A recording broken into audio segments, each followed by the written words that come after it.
All right, buddy. Welcome back to the channel. If y'all don't know who this is, that's one of the living legends right there. It's Tony Myers. He's thankfully he has let me come into his house. I'm going to do a little video, and I'm going to get to ask him a few questions here in a little bit. But we're going to walk around and look at some of his deer. You know, he's killed monster bucks on public land, monster bucks on private land, in Alabama and Tennessee, right? Both places. So, but I'm going to walk around and look at some of his deer and talk about them. So, these are some of the Tennessee deer. Most of these. That one in the middle is Tennessee deer. The middle's a big, huge Tennessee deer. Just it's 150 something inch, Tony. So yeah, he's 150. So the two on each side of him are local deer. Them's local deer in Alabama here. Local. Yeah, they're Alabama deer.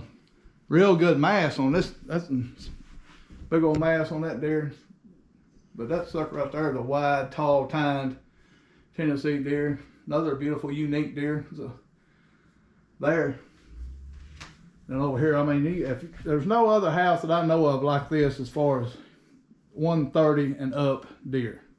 All those are mostly my bankhead deer, up to the 11 over there on the corner. So you heard that, all pretty much bankhead deer. So we got a few deer from like a mule deer and stuff over there from public land, Wyoming and stuff, but these over here are some huge, you know, bankhead deer. So record buck style deer. So that's a B-side bankhead deer right there. B-side 158 inch deer. So just a whopper. So chocolate horn is a B-side buck. A B-side chocolate horn. Well, this was a muzzleloader deer. That's muzzleloader. Yeah. Very nice buck. So yeah. There's the. And the old middle one was muzzleloader deer. The middle one's. Yeah, this deer right here is one of the upper records. I think still might be the typical. I think he's number one. Typical, and right? Yours is non-typical. All right, y'all. I'm here with my buddy Tony. Anyway, we're gonna get him asking a few questions. First, I want to get us to tell us the story about this Archer buck. How long you had to watch him, and then what all went to you taking him. So. Bankhead shut Bankhead down for a few years, and in '97 when they opened it up, I had scouted this area real hard, and I found some real good buck sign in there. And he had some big cedar shrub. It was a clear cut area, and it was a white oak flat, and it dropped off into some deep ravines off on some pretty rough terrain in there, and above a creek. And the day they opened it up, I believe it was November 17th, I worked that morning. I needed a northwest wind, and at dinner time, the wind changed. So I told my supervisor, I said, "Man, I got to leave. I got to hunt, so I have got to go." So he agreed and let me off, and there was on this flat, there was on one end of the flat, it run about 200 yards, and the clear cut wrapped it. And the left-hand corner where he was bedding in that clear cut, he had a signpost rub right there. And his old log road is full of scrapes. And the acorns, white oak acorns were real plentiful. Well, it was kind of funny. On the left-hand side of that flat, this big buck sign, there was two white oaks right there that the big tracks were under. And on the other end of the ridge, it was just deer sign everywhere. So when I went in there, I said, well, I've got to climb on this left-hand side, because he's hitting that gully at night, going off in on some private property about maybe a quarter of a mile away. And there was one good tree there to climb, so I got up. I usually climb 18 feet, so I got up about 22 feet. No cover. I didn't like it, but I didn't have an option. So for the wind direction and all, I had to climb there. And about 4 o'clock, I kept looking at the other end, thinking any minute I'm gonna see some deer. And I thought, well, I hope I climbed the right spot. This is where the big tracks are under these white oaks. So I like big tracks. And You could tell this was a heavy deer. He was walking and really setting the dew claws in behind that track. So I got up and settled in about 4 o'clock. Like I said, I looked on the other end of the reeds thinking, well, maybe I ought to climb down there. And I thought, no, don't second guess yourself. When you scout an area and your gut feeling says here's where you need to be, don't second guess it. Hang with it. So about 4:30, I heard a twig snap, and I was sitting down, my bow laying in my lap, and I eased my head around, looked to the left, and I saw that big joker coming. I said, my goodness. So he walks up there 17 yards, but he's facing me, and it was so many acorns on the ground. He would put his head down and he would grab that acorn and the head would come straight up. It's just mature deer characteristics. He didn't put his head down like you see a lot of deer put their head down, feed, smell around. This dude didn't do it. He put his head down, right back up, and the whole time he's chewing this acorn, these ears are scanning and them eyes are scanning. And I thought, wow, how in the world am I ever gonna get this bow up on this deer? Well, I sit there and watch him eat 2 or 3 acorns, and he's not letting his guard down for nothing. So he finally gets his head in behind the oak tree, and I come up with my bow and put it on my knee. I've got my release hooked on it. And I said, well, I've got this far, and I thought, I can't get stood up. If he ever turns and starts walking toward me, he'll catch me drawing. I thought, next time that head goes behind that oak tree, I have got to get this bow drawn.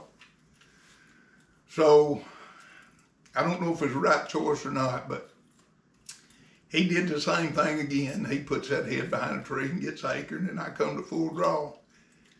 And I don't know, I can't tell you how long I held that bow, but I held it long enough till I was starting to shake. A little bit quartering toward me, and he took one step and kind of gave me a third of a quarter, and I thought, well, I've got to put it in front of that shoulder and bring it out the ribs on the other side. And I thought, that's the only choice I got, because if I let this bow down, he's going to catch me. Never had shot one that way. I always like that double lung shot with a bow, and I thought, well, I ain't got a choice. So I did, and he whirls, and the fletching is buried up in the front of that shoulder, and I thought, oh man, no exit hole. I'm not going to have a trail to follow. But he runs about 40 yards and up into the clear cut, and saplings start flopping, and all of a sudden things got still, and I thought, praise the Lord, we ain't going to need a blood trail. So I usually always just precautionary wait 30 minutes before I get down, and I made it 20 minutes. And I got on down when I eased up there very late, so I thought, wow, what a blessing. But that story behind that deer, it's just a blessing to get opportunity at that old rascal. I had hunted in there prior to them shutting it down, and knew there was some good deer in there, but he was pretty consistent what he was doing. So thankfully I got a chance at him. And that's an awesome job, man. Awesome buck. You done, I mean, 174 inches, like I said, got crazy mass, good beam length, double split brow tines, which is, very unique, and just a heck of a daggone deer. And I know it's in the top 10 archery. It used to be in the top 5, but I'm pretty sure. Not sure. But anyway, it's one of the biggest deer killed off public land with a bow in Alabama. And all right, I got another question, or a couple questions. Okay. If you had to hunt a new area, how would you go about scouting it? So if you was flying into a place and going to hunt 2 days from now, what would you do? All right. If I was new, let's use Bankhead as a reference. If I was new to a area which, fortunately, we've known each other a long time. We've been out hunting these Bankhead deer for a while. But let's just say I was a new guy to this area. I would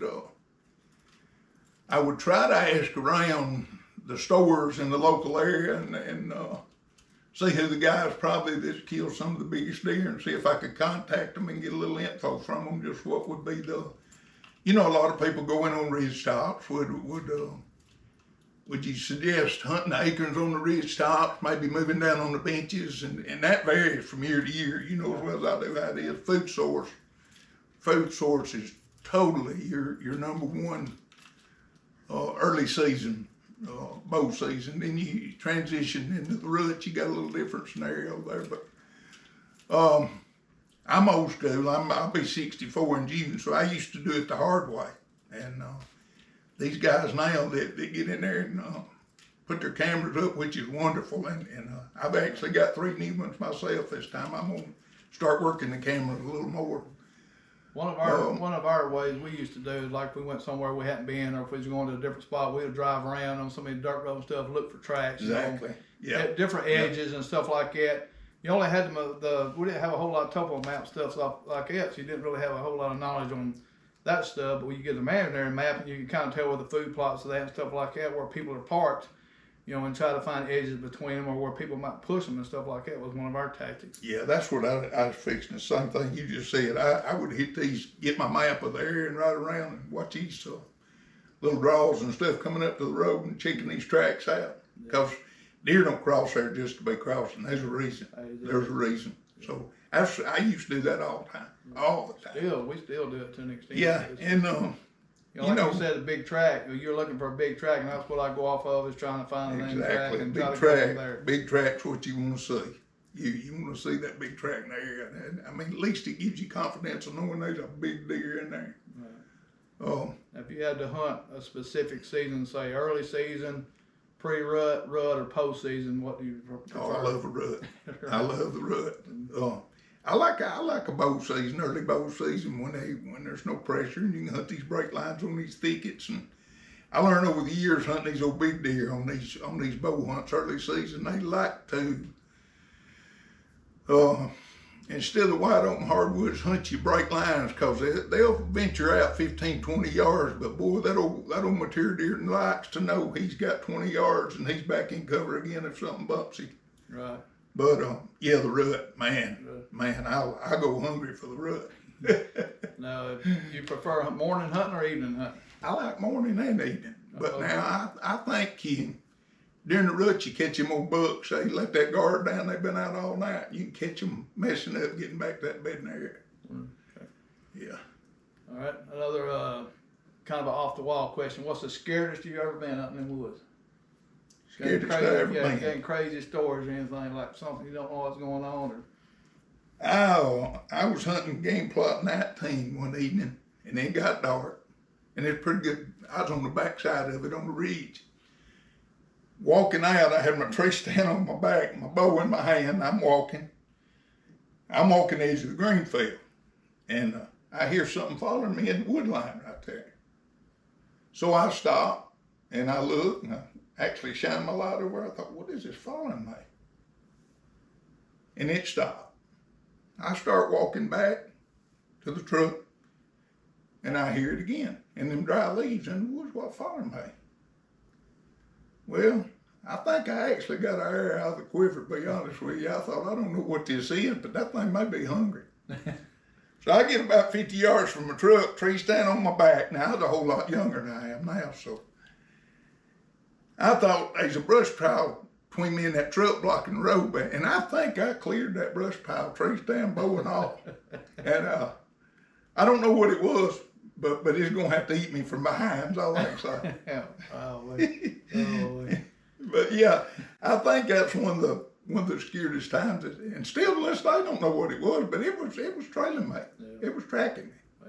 Well, you don't tell it. No telling. Back them days, the older days when you're young, I don't know if you really remember it specifically, but I remember when if you heard about a coyote, you heard of something. There wasn't that many coyotes. Yeah, no. So, let alone hearing packs and stuff all the time howling. So ain't no telling what it was. So if you thought it was a coyote around, you were kind of scared because you didn't know that much about them. So that's a possibility. Okay, so you said you preferred to hunt a rut. So what would you prefer to hunt when it's associated with a rut? Close to bedding, close to food, creek crossings, or something like that? What's your preferred way to hunt? I like bottlenecks where they go from big woods to big woods, and they've got a pinch point. I was hunting a big deer this year in the area, and I mean, he was all. I sat there 5 days in a row. I let 5 different bucks walk. Wow. One of them was a decent 8, but he was the biggest of the 5. Most of them was 2.5-year-old bucks. You're 1 year and a half, and I think the other 3 was maybe 2.5, and then a 3.5. and every one of them, and they would go from Big Woods, this pinch point there, down to a creek, and it was a field corner. It went from huge woods to huge woods, 60-yard pinch point. And those bucks, like I said, I passed up 5 different bucks in 5 days right there hunting. And by the time I saw the big deer, finally I let him get by me. I flew around and let him slip by me. So Good deal. maybe next year. Maybe next year, yeah, hopefully. So, but he was a big buck, huh? He's a good one. So, He was a good one. He'll be big. Yeah. Well, I don't want to keep him too long. Just a few questions, just some basics. You know, this guy has killed a bunch of big deer, knows a lot about it. You know, you can follow him around on Facebook a little bit, or there's some podcasts with him where they've interviewed him and stuff like that. So, but he's a great hunter, a good friend. You know, I like talking to him when I can. He's given me some pointers over the years and stuff like that. You know, just an awesome guy, awesome family, and we're gonna get out of here. And appreciate y'all watching. And any other pointers when we get over here? I don't think we covered it. We're good. That's all y'all need to kill a big buck. We'll see y'all. Everybody, appreciate y'all stopping by and checking the channel out. We really appreciate the support and the comments and stuff like that. So if you don't mind, keep it up. And if you haven't got a book yet, stop by Amazon or check Amazon out and get a book. If you want one signed or something like that, you can contact me on Facebook, personal message, stuff like that, and I'll get one took care of to you. So